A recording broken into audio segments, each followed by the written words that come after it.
कोण होतीस तू, काय झालीस तू? मालिकेच्या आजच्या 4 मेच्या भागात यशने स्वतःच्या काळजावरती दगड ठेवून स्वतःच्या स्वप्नांची मासाठी राखरांगोळी केलेली असते. अजूनही त्याला भान राहिलेलं नसतं की तो पेटता कागद आता लांबपर्यंत पेटत आला आहे आणि त्याला त्याचा चटकाही बसू शकतो.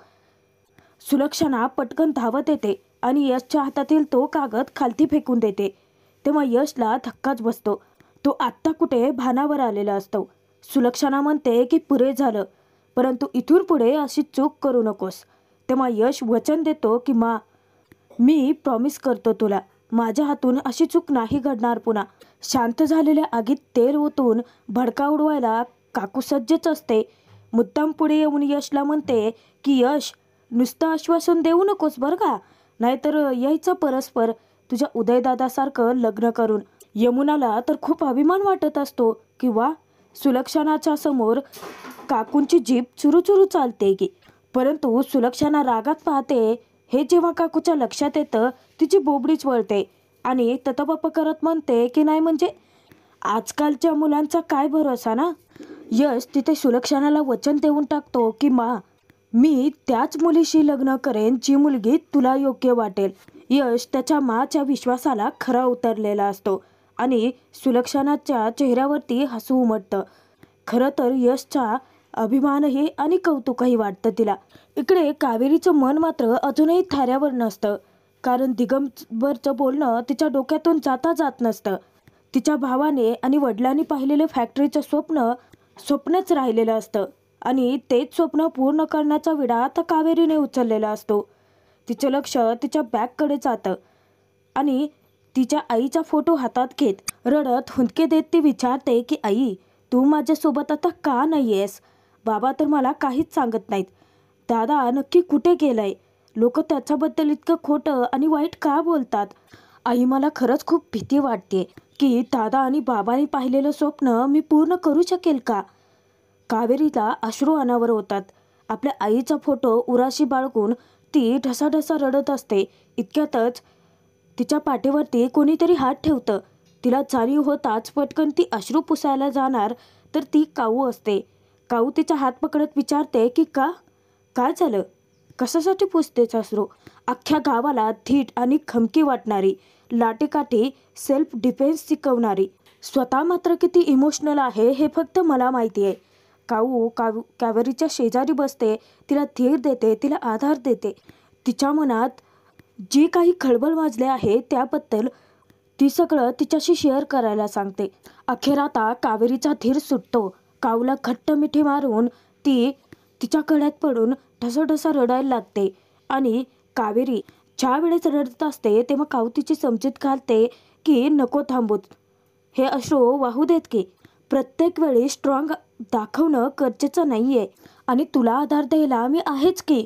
काऊने असं म्हणताच कावेरी सरकन तिच्या मिठीतून बाजूला येते आणि अजूनही ती इतक्या मोठ्या धक्क्यात असते की काऊशी बडबड करायला लागते की नाही, मी असं नाही हरू शकत, मी असं थांबूच शकत नाही. हा पुढचं स्वप्न मला पूर्ण करायचं आहे. दादा अचानकपणे असं कुठे निघून गेला मला माहीत नाहीये, परंतु दादा गेल्यानंतर बाबांना शांत झालेलं मी पाहिलंय.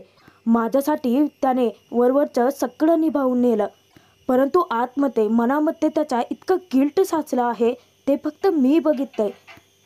ज्यावेळेस MBA करून मी पुन्हा गावात आले होते आणि तेव्हाच मी या जमिनीचं काम करायचं ठरवलं. मी पूर्वीसारखी पुन्हा एकदा बाबांच्या डोळ्यामध्ये तीच चमक, तोच आनंद, विश्वास पुन्हा एकदा पाहिला. कावेरीच्या मनात इतकी भीती दाटून आलेली असते की ती आता निगेटिव्ह विचार करते. उद्याचं प्रेझेंटेशन जर इन्व्हेस्टरला आवडलंच नाही तर, माझं प्रपोजल त्यांनी स्वीकारलंच नाही तर, हापूसचं स्वप्न तुटून जाईल आणि दादाबद्दल जे गावातले लोक म्हणतायत ते सगळं खरं ठरेल. मला कळत नाही आहे, मला खरंच खूप भीती वाटते. मी काय करू? मला हे सगळं जमेल का? कावेरी थांबायचं नावच घेत नसते. एका स्वरात हे सगळं बोलायला लागते आणि इतकी घाबरलेली असते की तिचा थरकापच उडतो.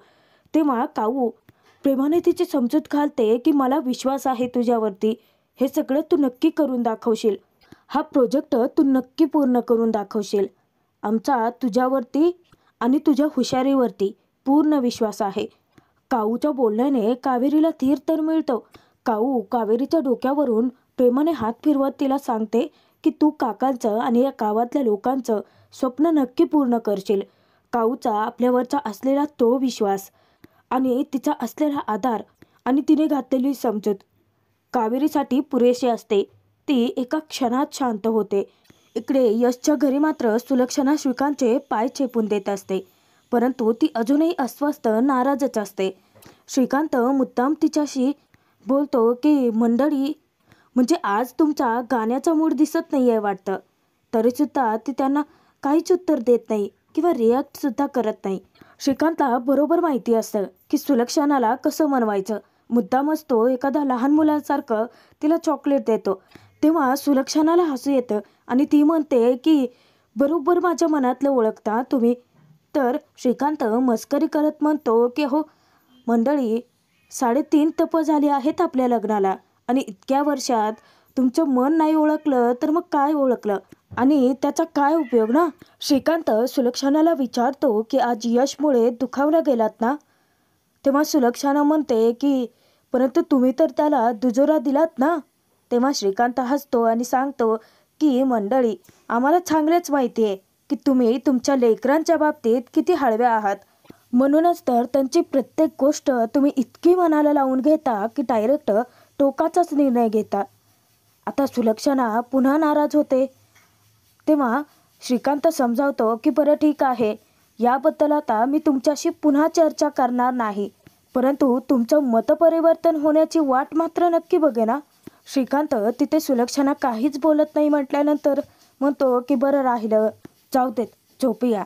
तुम्हीच म्हणता ना की रात्रीची झोप शांत झाली तर सकाळ ही सकारात्मक ऊर्जेने होते. तेव्हा श्रीकांत सुलक्षणाकडे एखाद्या छानशा तिच्या आवाजातल्या गाण्याची फरमाईश करतो. सुलक्षणा मात्र श्रीकांतची फरमाईश पूर्ण करते. तिच्या आवाजातलं सुंदर असं गाणं ती गात असताना श्रीकांतला केव्हाची झोप लागते त्याचं त्यालाच कळत नाही. त्याचनंतर दुसऱ्या दिवशी इकडे कावेरीची मात्र इन्व्हेस्टरला भेटण्याची पूर्ण तयारी झालेली असते. इतक्यातच मुरांब्याचा डबा घेऊन बाबा जेव्हा तिच्याकडे येतात ती थोडीशी घाबरते आणि आधी बाबांच्या गळ्याला कपाळाला हात लावून बघते तर त्यांच्या अंगात ताप भरलेला असतो. कावेरीच्या काळजाचा ठोकाच चुकतो. कावेरी बाबांना बेडवरती बसवते आणि ती सांगते की मी आजची मीटिंग कॅन्सल करते. बाबा तिच्यावरती ओरडतात की गप्प बस, काही काय बोलतेस. हा दिवस पाहण्यासाठी चपल्या जिजवल्यात. बाबा मात्र कावेरीला निघायला सांगतात. कावेरी अजूनही अडून राहते की माझा पाय नाही निघणार. तेव्हा बाबा तिची समजूत घालतात की बाय, अगं असं मोठी मोठी कामं करायला निघालं तर असं छोट्या छोट्या अडचणी येत राहतात, त्याच्याकडे दुर्लक्ष करून पुढे जायचं. बाबा कावेरीला खुलासासुद्धा करतात की तिच्यासोबत मंदार जाणार आहे. तेव्हा कावेरी सांगते की मंदार कशाला, माझी मी जाईन ना एकटी. इतक्या आतच मंदार येतो आणि मंदार तिला विचारतो की कावेरी जायचं आहे ना, झाली ना तयारी. तेव्हा कावेरी स्पष्टपणे जायला नकारच देते, कारण तिचा जीव तिच्या बाबात अडकलेला असतो. तिचा पायही निघत नाही.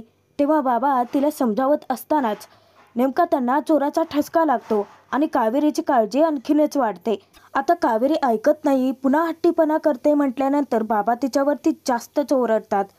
आता कावेरीला माघार तर घेता येत नसते. कावेरी मंदारकडे रिक्वेस्ट करते की तू माझ्यासोबत येण्यापेक्षा बाबांची काळजी घेण्यासाठी इथे थांबशील का. तर मंदारला काहीच हरकत नाही. कावेरी निघणार इतक्यातच काऊ, उदय दोघेही तिथे येतात. तिच्यासाठी प्रसाद घेऊन आलेले असतात. उदय सांगतो की या डब्यामध्ये प्रसादाने देवाचं फूल आहे, तुझी कामं व्यवस्थित पार पडतील. कावेरी उदयचे आभार मानते. बाबा आश्चर्याने उदयला विचारतात की प्रसाद कसला, आज काय मंदिरात तुम्ही पूजा वगैरे घातली की काय. तेव्हा काऊ सांगते की हो, आज माझा वाढदिवस आहे ना, म्हणून यांनी ब्रह्ममुहूर्तावरतीच पूजा घातली होती. आणि कावेरी जाण्यापूर्वी कावेरीसाठी डबासुद्धा बनवून आणलेला असतो. तेव्हा बाबा म्हणतात की बघितलेस, ही माझी दुसरी मुलगीच आहे. मी विसरलो तुला डबा द्यायला, परंतु ही नाही विसरली. आता कावेरी पुन्हा नखरे करायला लागते आणि बाबांना ती सांगते की हापूस माझा नाही पाय निघत आहे. तेव्हा बाबांना मात्र चांगलंच माहिती असतं की कावेरीला ते इथून कसं पाठवून देऊ शकतात. म्हणून मुद्दामच तिला विचारतात की आता इथून जातेस की मालवण करायला बोलवू ते फोटो घेऊन. तेव्हा कावेरी घाबरते आणि म्हणते की नाही नाही, निघते मी. जाण्यापूर्वी ती तिच्या बाबांचे आशीर्वाद घेते. जसं काऊचा वाढदिवस असतो त्याचप्रमाणे सुलक्षणाचा सुद्धा नेमका त्याच दिवशी वाढदिवस असतो आणि तिला छानसं सरप्राईज देण्यासाठी यशची धावपळ सुरू असते. सनीला तो फोन करतो आणि सांगतो की मला मासाठी छानसं सरप्राईज द्यायचं आहे. म्हणजे तिचे खूप सारे जुने फोटोज मी मिळवले आहेत, परंतु आता तेच फोटोज जर मला वेळेवर ते नाही मिळाले तर त्याचा काय उपयोग. प्लीज मला ते फोटो लवकरात लवकर दे.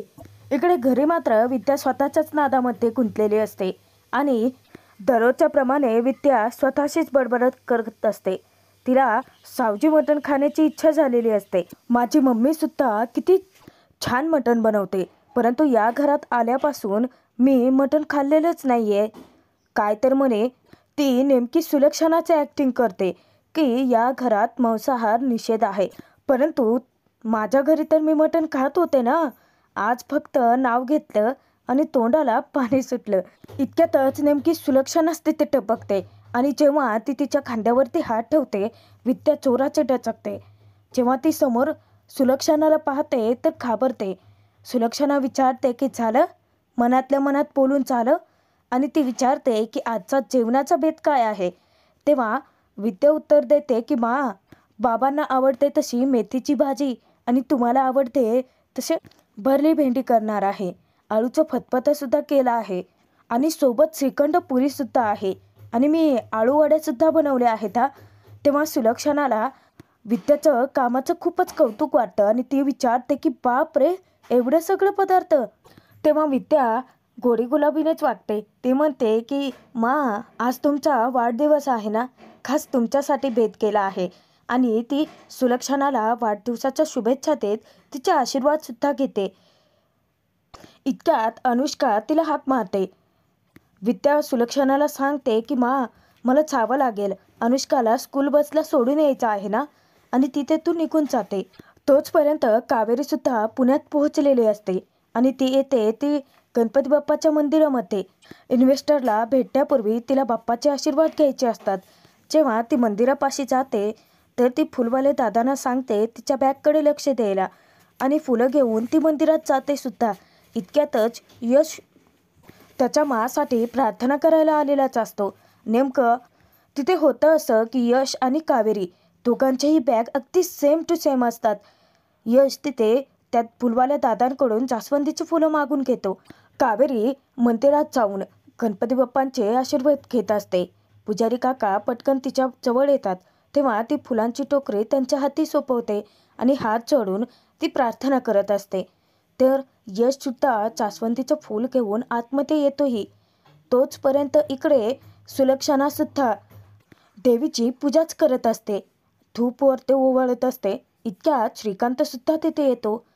आरती झाल्यानंतर सुलक्षणा आशीर्वाद घेते आणि तेथून जाणार तर श्रीकांतने तिच्यासाठी छानसं सरप्राईजच आणलेलं असतं. तो तिला हाक मारतो. सुलक्षणाला वाटतं की बहुतेक गोळ्या घेण्यासाठी श्रीकांतला पाणी हवंय, म्हणून आता ती पाणी आणायला जाणार तर श्रीकांत पुन्हा तिला थांबवतो. तेव्हा नुकतीच पूजा झालेली असते. सुलक्षणा वाकून श्रीकांतला नमस्कार करते, त्याचा आशीर्वाद घेते. त्यानंतर श्रीकांत सुलक्षणाला तिच्या वाढदिवसानिमित्त भरभरून शुभेच्छा देतो आणि सुलक्षणासुद्धा खूप खुश होऊन जाते. तिच्यासाठी अनपेक्षित असंच काहीच घडतं तिथे, कारण श्रीकांतने तिच्यासाठी गिफ्ट म्हणून गजरा आणलेला असतो आणि सुलक्षणा लाजते आणि विचारते की हे काय, हे सगळं करण्याचं आपलं काय वय आहे का. तेव्हा श्रीकांत हसत उत्तर देतो की मंडळी, वयाचं कोणत्याही गोष्टीसाठी बंधन नसतं आणि नवरा त्याच्या बायकोसाठी काही गजरा आणू शकत नाही का. आता सुलक्षणा तो गजरा स्वतः केसांत मारणार तर श्रीकांत नकार देतो आणि सुलक्षणाला तो वळायला सांगतो. तो स्वतःच्या हाताने सुलक्षणाच्या केसात गजरा माळत असतानाच नेमकी यमुना तिथे येते. यमुना सुरुवातीला हसते, परंतु दुसऱ्याच सेकंदाला तिचा चेहराच उतरतो. काकू येताच ते दृश्य पाहते आणि यमुनाकडे पाहते. यमुनाची नजर जरा तिला खटकते. ती विचारते की काय ग यमुना, त्या दोघांना असं पाहता तुझा का चेहरा उतरलाय. काकू मुद्दामच यमुनाच्या जखमेवरती मीठ चोळते. तिला विचारते की तुला तुझ्या नवऱ्याची आठवण येते का? आता गप्प बसायचं सोडून तोंड उचकटून ती पुन्हा मोठ्यानेच बोलते की मग यमुना, तू तुझ्या नवऱ्यासोबत पॅचअप का करत नाही? ते वाक्य नेमकं सुलक्षणाच्या कानावरती पडतं आणि तिची तळपायाच्या मस्तकात जाते. काकूला ती ओरडते की अजिबात नाही. त्या माणसाने माझ्या मुलीची फसवणूक केली आहे आणि तुम्हा लोकांना चांगलंच माहिती आहे की मला खोटेपणा खपत नाही. त्यामुळे या जन्मात तरी मी त्याला कधीच माफ नाही करणार. सुलक्षणा काकूंना सत्य ताकीद देते की यापुढे या घरात या विषयावरती चर्चा होणार नाही. काकू फक्त नंदीबैलासारखी मान डोलावते. यमुना धावतच आपल्या रूममध्ये निघून जाते. सुलक्षणा पुन्हा एकदा रागात काकूंकडे बघते, कारण तिच्याचमुळे ती दुखावली गेलेली असते. उगाचच वर्मावर बोट ठेवायची गरज नव्हती. मग काय, काकू पण तेथून पळ काढते. सुलक्षणाला मात्र तिच्या मुलीसाठी खूपच वाईट वाटतं. इकडे मंदिरात कावेरी गणपती बाप्पाकडे प्रार्थना करते की बाप्पा, ते फक्त इन्व्हेस्टर्स नाही आहेत माझ्यासाठी, इतके दिवस घेतलेल्या मेहनतीचं फळ आहे. मला माझ्या हापूसचं स्वप्न लवकर पूर्ण करायचं आहे. त्यामुळे माझं हे काम निर्विघ्नपणे पार पाड. तुझा आशीर्वाद असू देत. आणि कावेरी डोळे मिटून पुन्हा प्रार्थना करायला लागते. इतक्यात यश तिथे येतो. यश त्याच्या आईसाठी प्रार्थना करायला आलेला असतो. तो जास्वंदीचं फूल गुरुजींच्या हाती सोपवतो आणि हात जोडून मनोमन प्रार्थना करतो. आज माझ्या माचा वाढदिवस आहे. तिला कायम खुश ठेव आणि लवकरात लवकर आमचं कुटुंब पूर्ण होऊ देत. इकडे घरी मात्र आपल्या लालचे काकूने सुद्धा मासाठी एवढं मस्त गिफ्ट आणलंय म्हटल्यानंतर यमुनाला जरा आश्चर्यच वाटतं. ती विचारते त्याबद्दल, तेव्हा त्याच्यामध्ये सुद्धा तिचं किती लालच भरलंय ते सांगते की आज वहिनींचा वाढदिवस आहे आणि वहिनीचा वाढदिवस म्हटलं की एक हात छेदो आणि दो हात सेलो. दोघे आता हे सगळं बोलून फिदी हसत असतात. मुद्दाम यमुना काकूंना म्हणते की तुला चांगलंच माहिती आहे ना काकू, मला ज्याचं गिफ्ट आवडतं ती सगळ्यात मोठं बक्षीस त्यालाच देते. मग यावेळेस या यामीचा नंबर आहे. याच्यामध्ये खूप खास काहीतरी स्पेशल आहे. परंतु याच्या मागे दोघींचाही लालची स्वभावच असतो. दोघी अजूनही खूप मोठ्या भ्रमात असतात आणि एकमेकींशीच वाद घालत असतात की तुझं बेस्ट गिफ्ट ठरेल की माझं गिफ्ट बेस्ट ठरेल.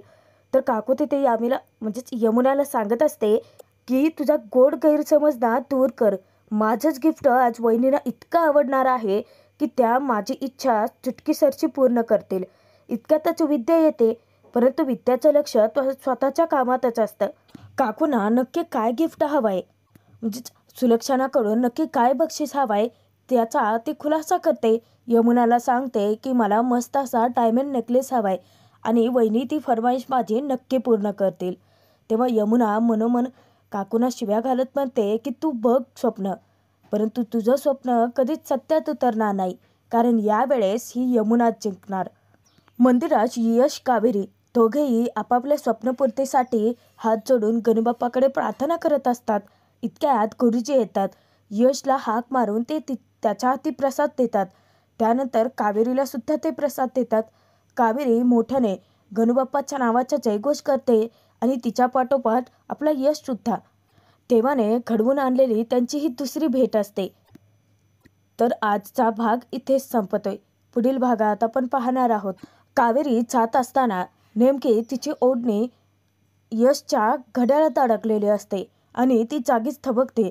त्यानंतर यश कावेरी दोघे जेव्हा आपापल्या मार्गाने निघालेले असतात, घडतं असं की दोघांचीही बॅग नेमकी अदलाबदली होते, कारण दोघांचीही बॅग सारखीच असते.